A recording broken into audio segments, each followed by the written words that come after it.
Next topic है हमारा new religious developments in north India, यानी कि नॉर्थ इंडिया में रिलीजन को लेकर कई प्रकार के नए नए बदलाव किए गए थे उस टाइम पर, उसी के बारे में हम लोग बात करेंगे। नॉर्थ इंडिया में रिलीजन को लेकर यानी कि धर्म को लेकर कई प्रकार के नई चीज़ देखने को मिले थे, उसी के बारे में आइए डिस्कस करते हैं।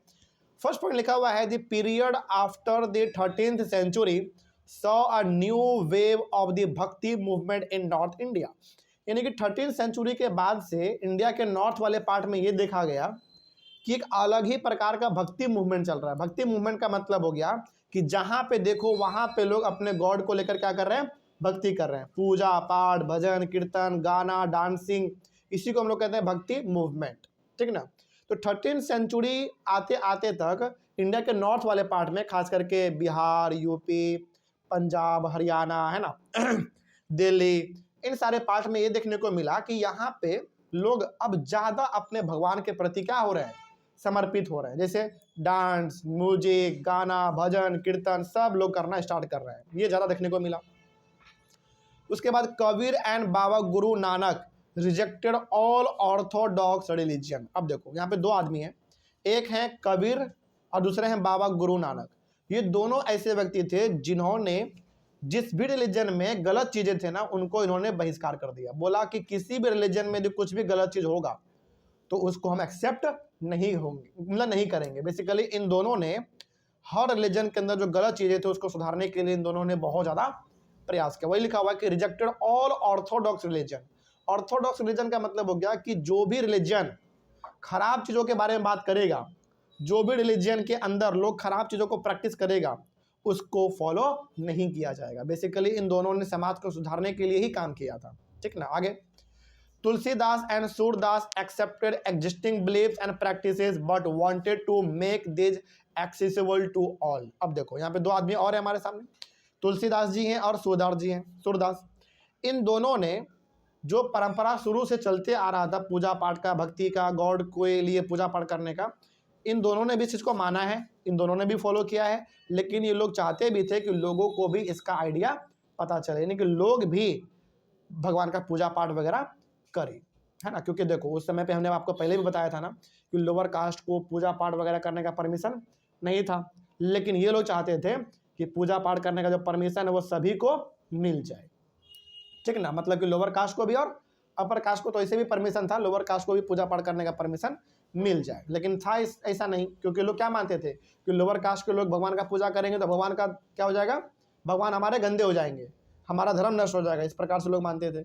लेकिन सूरदास और तुलसीदास जी का मानना था कि भाई पूजा पाठ पे सबका अधिकार है, भगवान को पूजा करने का सबका अधिकार है ना। आगे Tulsidas composition the Ramcharitmanas written in Awadhi. Ramcharitmanas आज के टाइम पे कितना फेमस ग्रंथ है, हम लोग सब जानते हैं, बहुत फेमस ग्रंथ है। तो तुलसीदास जी ने एक किताब लिखा है, किताब का नाम है रामचरितमानस। वो किस भाषा में लिखा हुआ है, अवधी भाषा में लिखा हुआ है। और जब रामचरितमानस को आप पढ़ोगे तो वहाँ पे आपको दो बात पता चलेगा। पहला, राम जी के बारे में टोटल बातें।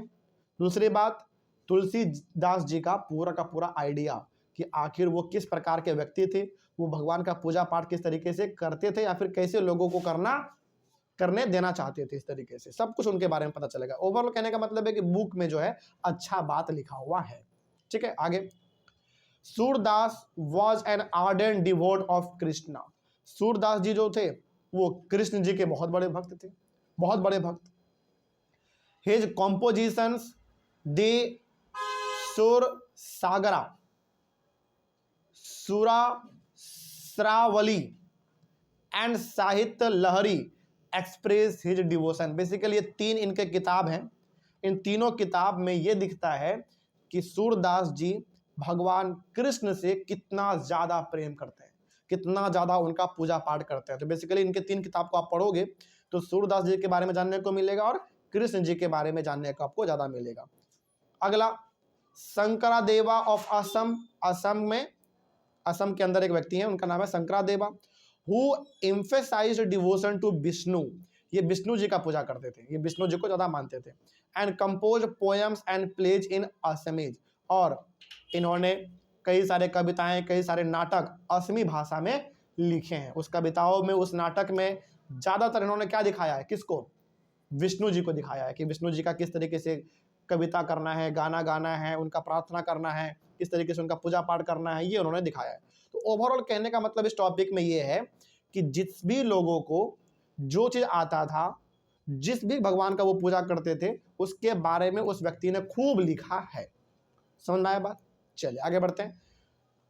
उसके बाद फिर अगला हमारा एक और है यहाँ पे मीराबाई। मीराबाई के बारे में शायद आपने नाम सुना होगा, नहीं सुने हैं तो आइए हम लोग इसके बारे में बात करते हैं। मीराबाई बहुत ही फेमस, मतलब कृष्ण के बहुत बड़े भक्त आप कह सकते हो, कृष्ण जी के बहुत बड़े भक्त और बहुत बड़े पोएट भी, मतलब कि बहुत सारी इन्होंने कविताएं भी लिखे हैं।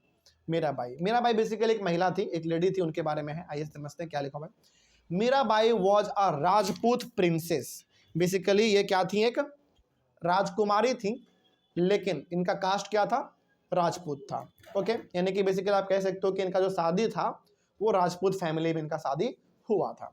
Married into the royal family of Mewar in the 16th century, यानी कि मेवाड़ फैमिली में, और मेवाड़ फैमिली उस समय पर भी और आज भी बहुत ही पावरफुल फैमिली माना जाता था।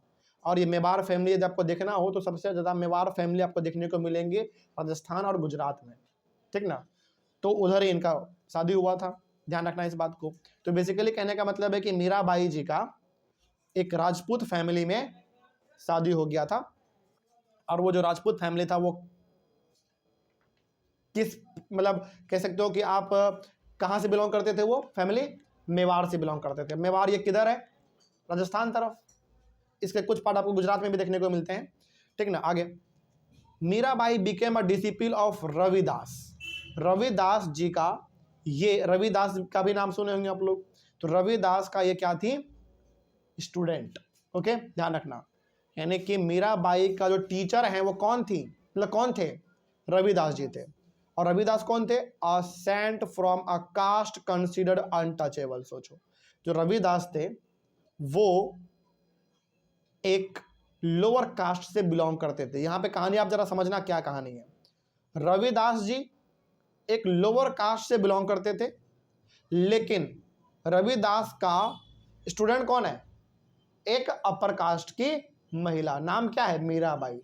सोच रहे हैं यहाँ पे, मतलब वही बात यहाँ पे है कि जो पढ़े लिखे लोग होते हैं ना, जो समझदार लोग होते थे उस समय पे, वो कास्ट में जरा सा भी विश्वास नहीं करते थे। जरा आप खुद सोचो, मीराबाई किस कास्ट से है, अपर कास्ट से, राजपूत मतलब उस समय के अपर कास्ट, और पढ़ रही है किसके पास, रविदास जी के पास। वो कौन है, एक लोअर कास्ट के साधु संत महात्मा है। क्या उनको पढ़ना चाहिए था उस समय के हिसाब से, नहीं, लेकिन उन्होंने फिर भी पढ़ा, क्योंकि उनको नॉलेज से मतलब था, कास्ट से मतलब नहीं था। और रविदास जी ने उनको सिखाया, बहुत कुछ सिखाया, ठीक ना। तो ये बताता है कि केवल राजकुमार या राजकुमारी होना बड़ी बात नहीं है, उसको साबित भी करना पड़ेगा। ये खुद अपर कास्ट की होके एक लोअर कास्ट के टीचर के साथ इन्होंने पढ़ाई किया, मतलब उनसे ज्ञान लिया, तो बहुत बड़ी बात थी उस समय पे। इसीलिए तो मीराबाई फेमस है ना। एक सिंपल आदमी को कौन जानता है आज के टाइम पे, कोई नहीं, उसी आदमी को दुनिया याद रखती है जो कि कुछ नया करते हैं। तो मीराबाई एक राजपूत फैमिली से बिलोंग करने के बावजूद वो एक लोअर कास्ट के टीचर से उन्होंने शिक्षा ग्रहण किया, जो कि उस टाइम पे बहुत ही खतरनाक चीज था। समझ मारिए बात, इसीलिए मीराबाई को हम लोग आज तक याद रखते हैं। आगे, she was devoted to Krishna and composed innumerable bhajans expressing her intense devotion.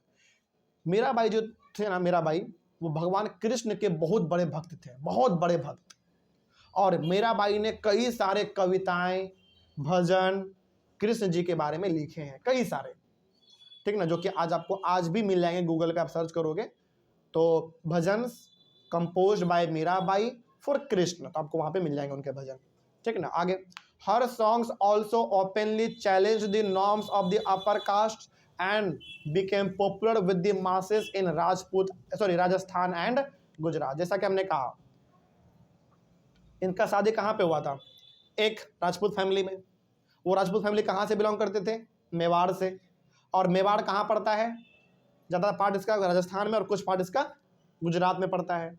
तो जब मीराबाई ने एक लोअर कास्ट के टीचर से शिक्षा ग्रहण किया ना, तो उस समय के टाइम पे बवाल हो गया कि एक राजकुमारी लोअर कास्ट के टीचर से जाके शिक्षा ग्रहण कर रही है। तो उस समय पर तो लोगों को सामने मतलब एक अलग ही चीज हो गया, लोगों के सामने एक राजकुमारी ऐसा कैसे कर सकती है।